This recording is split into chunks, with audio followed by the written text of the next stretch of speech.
Shall we just call it off today? What are you talking about? We've come all this way, so just give up. Pete was reluctant to take his checkup today.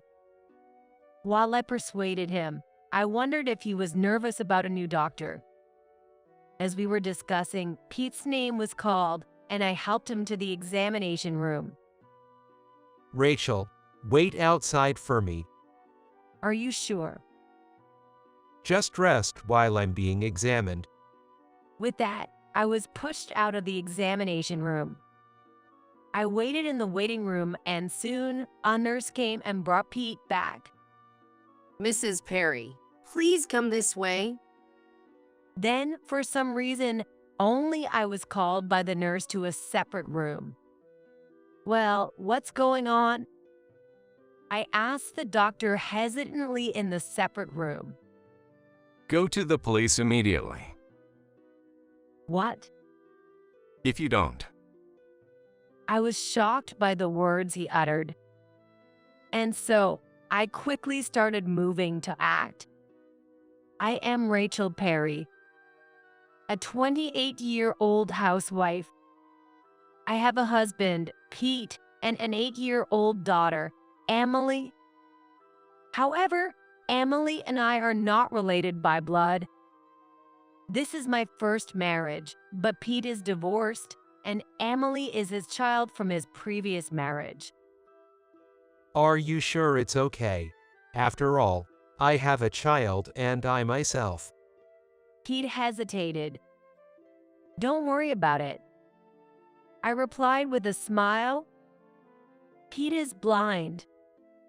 He used to see, but apparently he lost his sight protecting his ex-wife during an accident. I met him through work. I draw webcomics, and one day I received a request, could you create something based on this story? It was a novel written by Pete. I want everyone to know that there are things you can still do, even if you can't see. Besides, I have to work and raise Emily.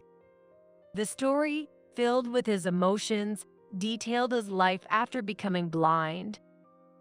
Moved by his words, I was more than happy to adapt it into a comic.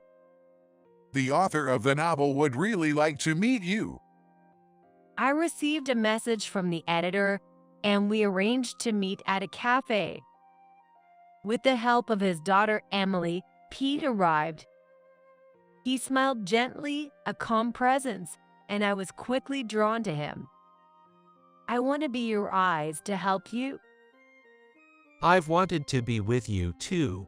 Your voice is so comforting. He told me he fell in love with my voice, and that's how we started dating. Hey, Emily, would you be okay with me being your mom? Yes. With Emily's consent, we decided to get married. My parents were concerned about Pete being blind and having a child from a previous marriage. But if you've decided, we'll support you. That's right. But remember, you can always rely on us. In the end, they supported me. They reassured me that they'd always be there to help, allowing me to enter marriage with peace of mind. Emily, dinner's ready. Thank you very much.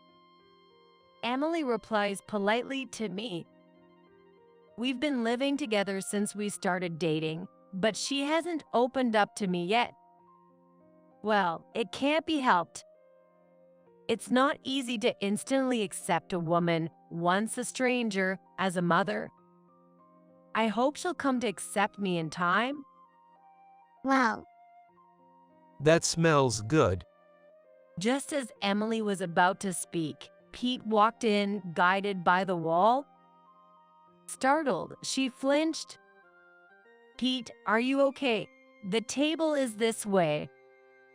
I was concerned about Emily, but I needed to assist Pete. I'm off. In that moment, Emily had left for elementary school. By the time I turned around, she was gone, and I could only hear the door closing. Sighing, I remained thoughtful. Something wrong? Sorry, I was just thinking about how hard it's been to get closer to Emily. At my words, Pete looked a bit troubled. Seeing that, I quickly tried to explain myself. I explained that I understood it wouldn't be an immediate acceptance and believed that it would surely be resolved over time. Thanks for caring. Maybe Emily is still wary of the idea of a mother. Julie Kelly, the ex-wife and the real mother of Emily. When she found out Pete was blind, she left him and their daughter behind. Emily was abandoned by her real mother. Emily might be harboring such thoughts and is likely wary of me as I try to become her new mother. That's what Pete suspects. Sorry, but I ask for your patience over time. Of course, that's my intention. At Pete's words, I smile, even though I know he can't see it. Thank you. Pete said with a smile in return. Shall we have breakfast? Let's eat well and get ready for work. Sounds good. We both work from home, but we have separate offices. This way, we keep to our own schedules. Rachel, are you going to be cooped up in your room all day? Yeah, I plan to. I'll only come out for meals. Got it, just don't overdo it. At his words, I nodded with a smile and headed to my office. I wonder what kind of work Pete is doing. We make it a point not to interfere with each other during work hours. Therefore, I don't know what Pete does during his work time. He used to write books using Braille, but I haven't heard anything about that lately. Well, my earnings are enough for us to live on, so it's not a problem. There must be struggles I can't even imagine. I think it's enough just to watch over him. With a thought, I decided to focus on my work. A few days later, I'm driving with Pete to a hospital that takes several hours to reach. Rachel, I know you're busy, but thank you. Don't worry about it. I just want to help you. Honestly, it would be better to go to a major hospital closer to home. However, Pete insists on this particular hospital.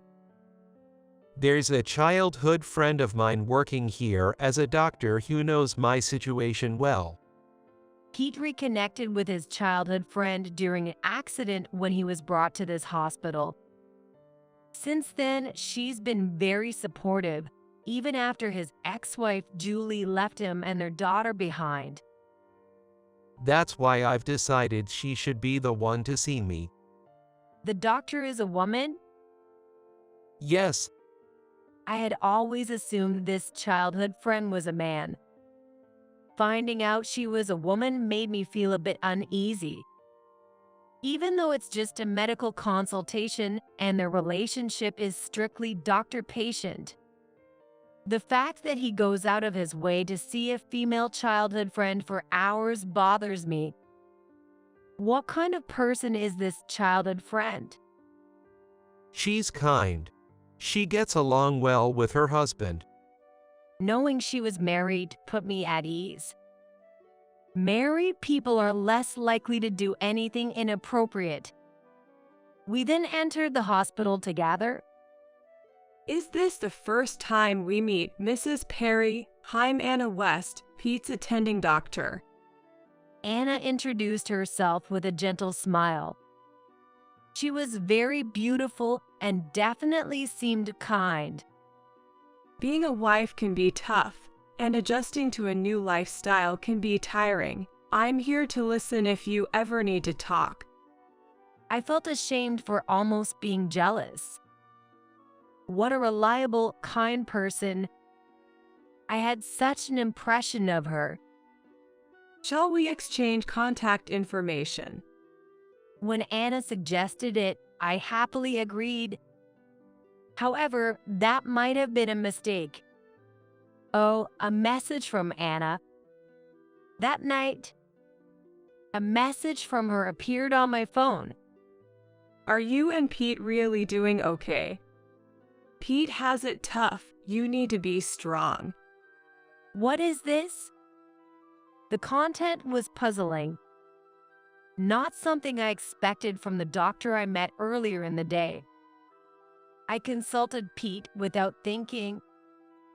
She's always been overly protective, trying to be a big sister to me. That's probably why she sent such a message. According to Pete, she has always acted like Pete is my responsibility. She was very worried when he remarried, especially because of Julie's situation. That might explain why she was a bit cold to me. If she sees I'm living happily, she'll probably be reassured.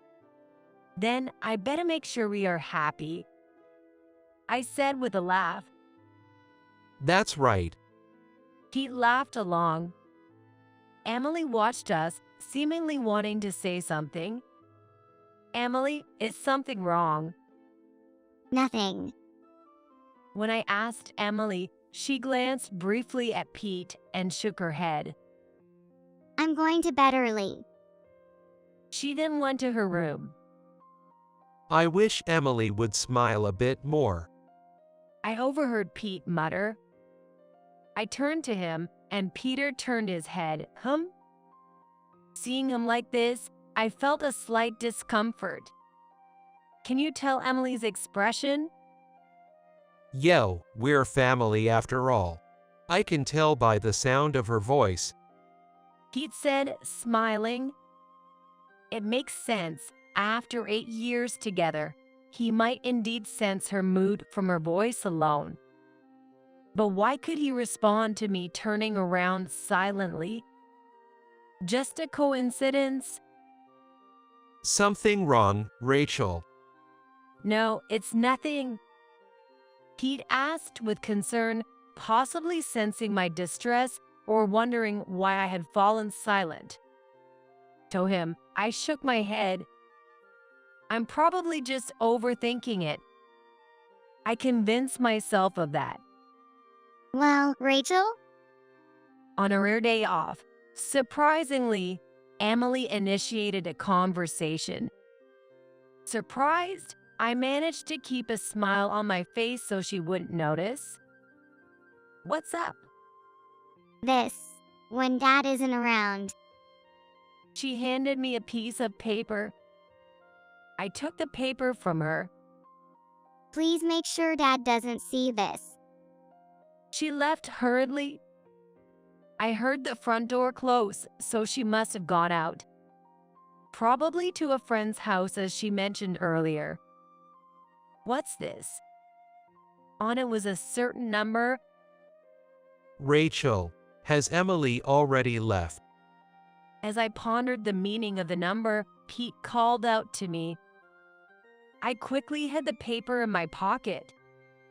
Yes, she's already gone. It seemed a bit hurried. Isn't that more childlike? I hope she can act that way in front of me someday. That would be good. Pete chuckled at my words. He didn't seem to notice what I had hidden. What's up with you, Pete? Aren't you off today? Typically, Pete rests until nearly noon on his days off. I hadn't expected him to be up this early. I was thinking, if it's not too much for you, maybe we could go for a walk together. Pete invited me with a gentle smile. That sounds nice. I want to feel refreshed. You're such a hard worker, Rachel. Just don't overdo it. Pete probably thinks I'm busy with work. But it's not work that makes me tired. It's the messages from Anna that are tiring me out. Don't bother Pete. Since then, her messages have kept coming. It's okay. We're supporting each other. At first, I replied, but as the messages became daily, I've started to ignore them. It's been a while since we went for a walk, hasn't it? Yes, it has. During the walk, I memorized the number Emily had given me and disposed of the paper, hoping I wouldn't need to use that number. A few days later, it was time for Pete's regular checkup, and I drove him to the usual hospital hours away. Isn't off today. Yes, she's caught that contagious disease that's going around. The difference this time was that Anna was off. However, there were other competent doctors, so we saw one of them instead. It was good that our long trip wasn't wasted. I thought so, but Pete seemed to feel differently. If she's not here, maybe we should call it a day. What? Pete suddenly started talking, and I turned around without thinking. What are you talking about? It's just a routine checkup. We have to go through with it. Besides, we've come all this way. Let's make the most of it. Hearing that, Pete made a face of displeasure. I soothed him and made him sit down in the waiting room chair. Can't we just skip it today? What are you saying? We're already here. Just give up. He was particularly reluctant about the checkup today. While I persuaded him, I wondered if he was nervous about a new doctor. Then Pete's name was called, and I helped him as we headed to the examination room. Rachel, wait outside for me. Are you sure? Just take a rest while I'm getting examined. With that, I was pushed out of the examination room. As I waited in the waiting room, Pete soon returned with a nurse. Mrs. Perry, this way, please. For some reason, I was the only one called by the nurse and was taken to another room.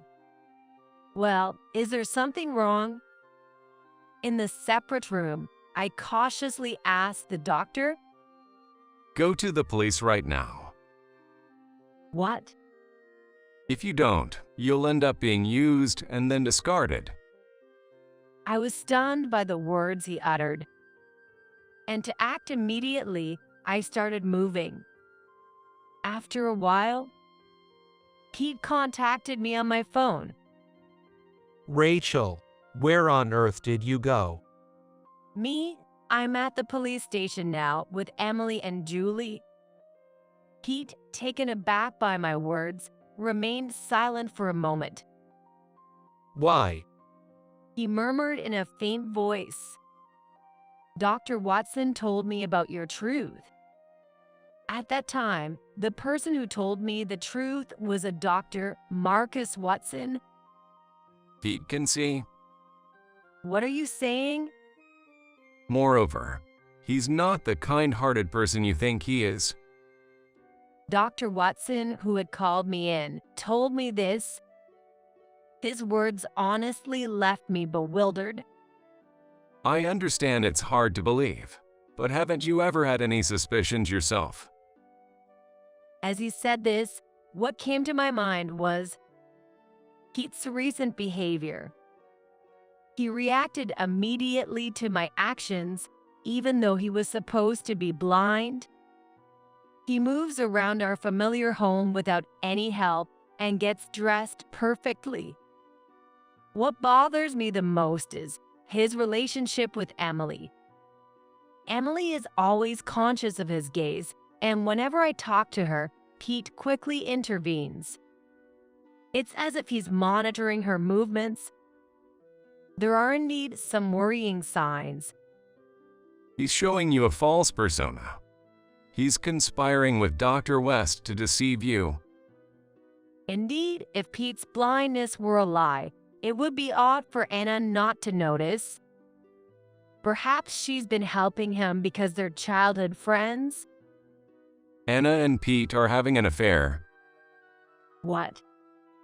It seems Anna was helping Pete not just because they are acquaintances, but because they are in a relationship. The more I heard, the more I learned that their affair began around the time of Julie, and she had realized it. Since Julie was a nurse, she had consulted more closely with Dr. Watson and others about it. Just as Julie was about to confront them, I heard that Julie and Pete were in an accident. Those words gave me an awful feeling. I hate to think it, but I believe Pete was involved in causing that accident. Dr. Watson told me firmly. Afterward, she went back to her hometown, and we've lost contact. I hear that Emily was taken in by Pete. Yes, she is actually living with me now. It seems likely that Pete took in Emily to assess child support and to gauge how much truth she knows. He probably came to check on me while I was talking to you because of that situation. Emily must have sensed it too, which is why she kept her distance from me and tried to escape from Pete. Honestly, I can't believe it, but there are parts that I do understand. I wish we could get in touch with his ex-wife, but it seems she's changed her contact information. His words reminded me of a number Emily had given me. Actually, Emily gave me a certain phone number, and so I decided to call that number to find out the truth. As I expected, it was Julie who answered the phone. When I told Pete this, he fell silent. Ignoring Pete, I continued the conversation. It seems she was under surveillance from your parents. Still, she wanted to keep in touch with her daughter, so she gave Emily a contact number for a phone you guys didn't know about. Emily herself doesn't have a smartphone, and since Pete is watching the landline, she couldn't use it. I was the only one she could likely contact. That's why Emily gave me the phone number. Being a nurse, she's very observant. She found a time when your parents' surveillance was lax and escaped. What are you doing? Pete's voice was irritated like I had never heard before. It seems his true nature had been revealed. I immediately contacted Emily's school, and now we are all at the police station. A mother and daughter are having an emotional reunion right in front of me. Seeing them together almost made me cry. Stop meddling. What's meddling about this? I did what any decent person would do. Thank you so much. Both Julie and Emily told me this, crying. What I felt then was intense anger. Anger at the selfish reasons for separating a mother and daughter, at the deceit committed for personal gain. And the novel that had moved me was all based on lies. Knowing this fact, I was so filled with anger and shock that I went numb. She has evidence that your parents confined her, and if we have Dr. Marcus Watson's medical report, we can prove that the disability benefits you were receiving because you are blind are fraudulent. Why would you do that? Weren't you enjoying our life together? Indeed, I had felt happiness in our life together. Above all, I married Pete because I loved him. Yes, and you were laughing at me, weren't you? With that, Pete fell silent again. Before going to the police station, I stopped by our house and peeked into his office. I thought maybe I would find evidence of infidelity. What I found was, you were not working at all and were just teaming up with Anna to make a fool out of me. That's The message described me as obtuse and naive, easy to manipulate. Why did you choose such a woman? for the money. I was chosen because as a webcomic artist, I was making good money. You thought it was simple to move me with your novels. I was really underestimated, wasn't I? It can't be helped. Pete said. What can't be helped? I pondered this. He started talking without being asked. I really didn't want to do this, but I desperately needed the money. Besides, the only person I truly love is Rachel. Do you think I can believe that? You even plan to get rid of me? What? You sir that too? Yes, besides the messages with Anna, he had made arrangements to eliminate me. Pete, who had been living a luxurious life without working by taking alimony from his ex-wife. He couldn't forget such a lifestyle and was looking for a new source of income. It was me. As a webcomic artist with earnings and working from home, it was easy for Pete to keep an eye on me. Make it look like an accident once you got bored of me, is it right? That was just a joke. I wasn't serious. It didn't seem like a joke to me. That's why we all rushed to the police. I went to the police fearing for my life and to expose the fraud by Pete and Anna. Emily was there to be protected from Pete, and Julie was filing a complaint for the defamation spread by her previous confinement and lies. It's over for you. The police are on their way to your place now. Damn it. Pete muttered in panic at those words. It's no use running away. I heard Dr. Watson's voice, indicating Pete had failed in his attempt to flee. It looks like it's over. I hung up the phone after hearing the police's voices. The police were likely heading to Anna's place, who was recuperating at home, and to his parents' place as well. It's all right now, I assured Emily. Thank you for letting me see my mom. She replied with a beaming smile. Seeing her smile for the first time made me very happy. Later, I heard that Emily and her mom really went back to Julie's parents' home. Her parents' home is a plane ride away, making it difficult for Pete to reach them. Leave that man to me. I'll make sure he faces the consequences. I reassured them with those words, and it seemed to give them some peace of mind. Emily and her mom returned home with smiles.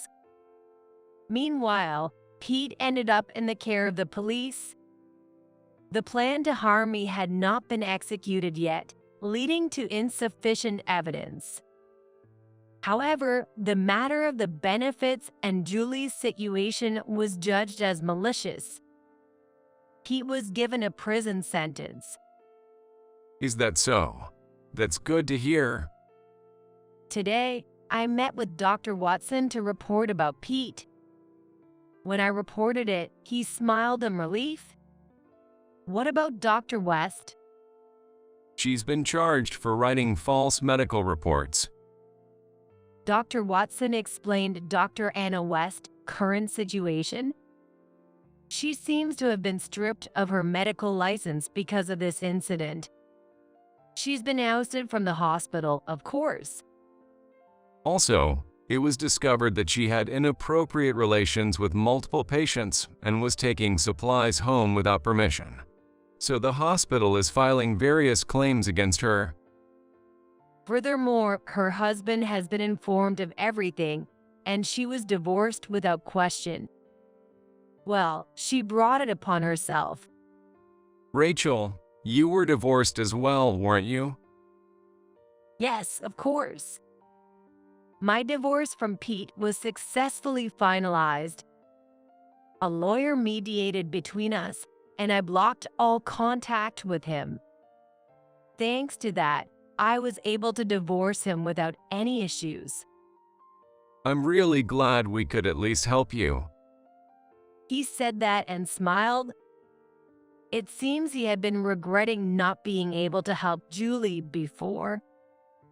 Just as he was grappling with those feelings, he saw me with Pete.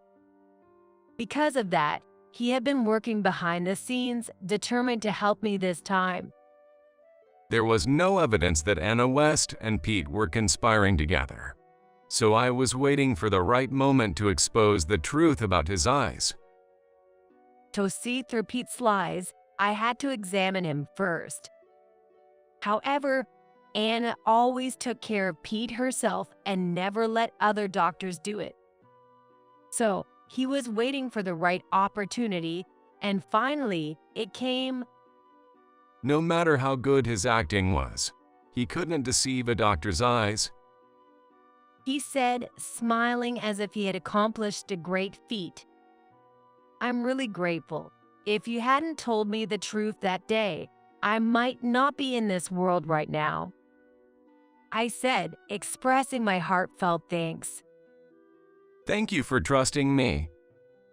Dr. Watson smiled. Some time had passed. I received a message from Anna on my smartphone. I forgot to block her. Dozens of calls and messages. My life is a complete mess because of you. That's what the message said. You tried to take someone's life first. You have no right to complain. Saying that, I didn't reply and just blocked the number. Currently, I'm back at my parents' house. They probably don't know where that is, so I should be safe here for a while.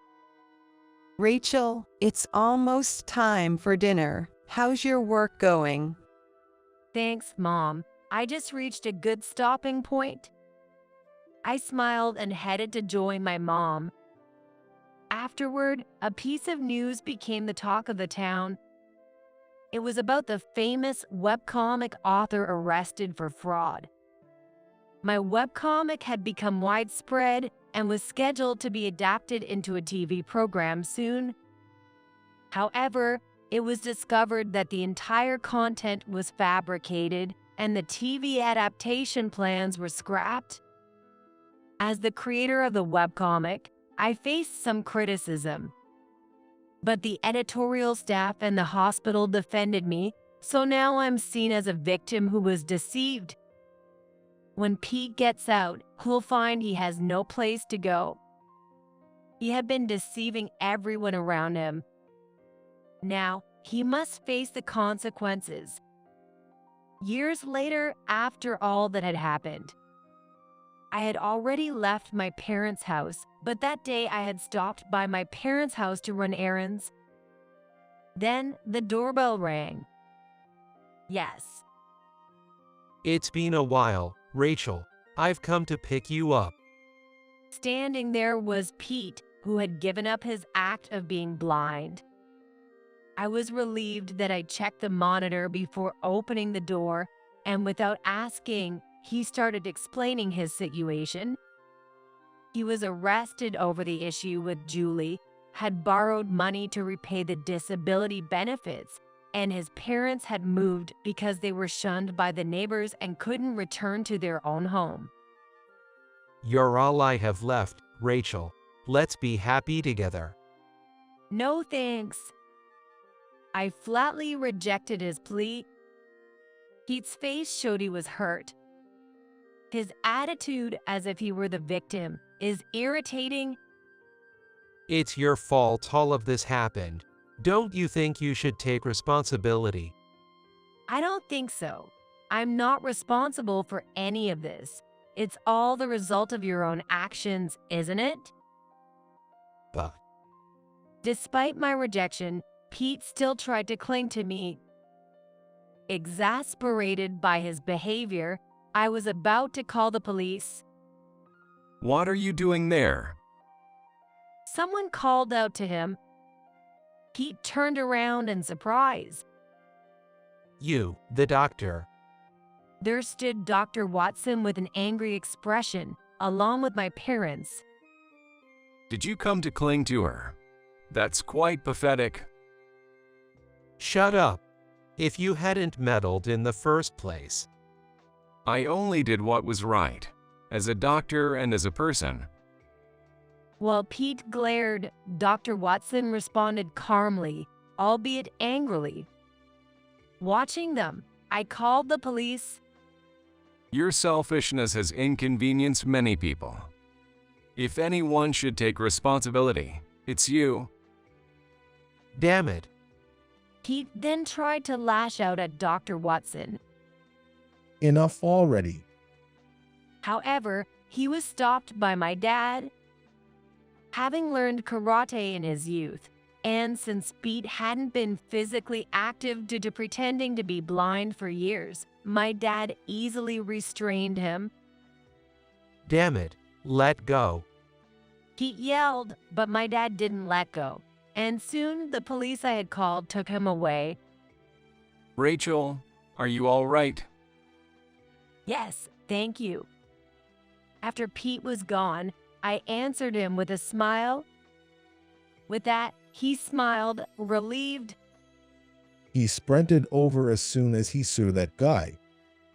Really, I feel safe leaving her with him. My parents watched us with amused smiles. Yes, in fact, we are engaged.